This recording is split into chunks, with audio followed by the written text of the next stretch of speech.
تعالوا بقى النهاردة نعمل رقاق كده بجد ملوش حل. متعرفيش بقى انتي بتاكلي فطير رقاق بجد طعمه تحفة وفي طراوة كده وفي نفس الوقت في قرمشة. تعالوا اقول لكم انا عملته ازاي. انا هنا اول حاجة جبت كوبايتين من الشوربة، اي شوربة بقى، شوربة فراخ لحمة، ما عندكيش اعملي مكعب مرق على مية مغلية وحطي عليها كوباية من اللبن ورشة ملح خلاص، ومعلقة كبيرة مليانة من السمنة او الزبدة اللي يعجبك خلاص، وارفعيها على النار. الكلام ده ايه، انا خدت الصينية اللي انت شفتوها دي رفعتها على النار، ودي الصينية اللي عامل فيها الرقاق. بدهنها حلوة قوي، لازم ندهنها ايه بمعلقة سمنة كده كبيرة.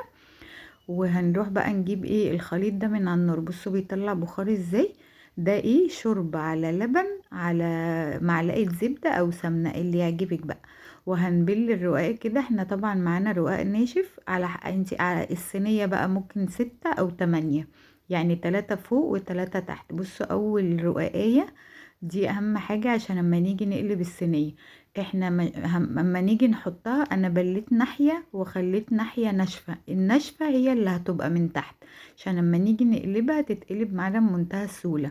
الرقاق كل اللي جاي هنبله من فوق ومن تحت، بس اول رقاية اللي بتتحط في الصينية هنخلي الناحية الناشفة هي اللي من تحت، واللي هي سقيناها بالخليط ده هي اللي هتبقى من فوق. بصوا هنعمل كله بقى، انتي عايزة مثلا تخلي الصينية 6، يبقى 3 من تحت و3 من فوق، يعني الحشوة تبقى 3 يعني في النص.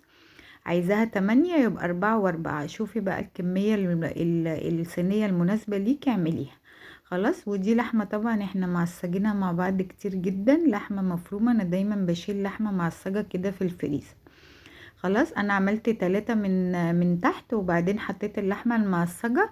واي رقاق بقى متكسر كده هنحطه في النص زي ما انتوا شايفين. بصي اللي مهري اللي متكسر كده هنحطه في النص ومش هيبان خالص. ونسقي بقى كده، بس اهم حاجة نسقي بقى الخليط ده حلو قوي. وهنا كنت خلصت التلاتة اللي على الوش بعد اللحمة المعصجة.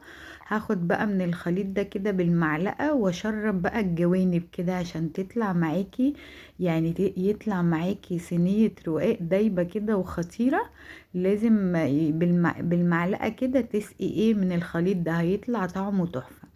ودي قشطة وش اللبن، انا ايه بشيلها كده، انتي مش عندك ممكن تحطي يعني ايه كوباية لبن لو مش عندك قشطة، او هتشتري قشطة اللي يعجبك، او ممكن تستبدلي كل ده وتحطي معلقة سمنة على الوش كده بدل القشطة. بس القشطة بقى بتنقل الرقاق في حتة تانية، جربوها بجد هتعجبكم جدا. هنا بقى احنا مسخنين الفرن على درجة حرارة 200 من واحنا بنشتغل في الرقاق لانه ما بياخدش وقت. اول ما الفرن يسخن ويحقق درجة الحرارة هندخله، هيقعد من تلت لنص ساعة. هتلاقي الجوانب كده ايه احمرت كده من تحت، هتروحي قافلة بقى من تحت وفاتحة عليه الشواية، هياخد اللون الخطير ده. وبعدين طلعناه بقى زي ما انتم شايفين كده وقلبناه. بصوا اتقلب معانا بمنتهى السهولة. ليه؟ علشان الرقاية اللي من تحت كانت ناشفة. اول رقاية لازم نسيبها من ايه، ما نبلهاش كده في الخليط اللي احنا عاملينه. بصوا بقى طالع مورق وطري وفي نفس الوقت في سنة قرمشة كده، بجد خطير. ما تعرفيش انتي بتاكلي رقاق ولا فطير. وبس كده حبايبي خلصنا.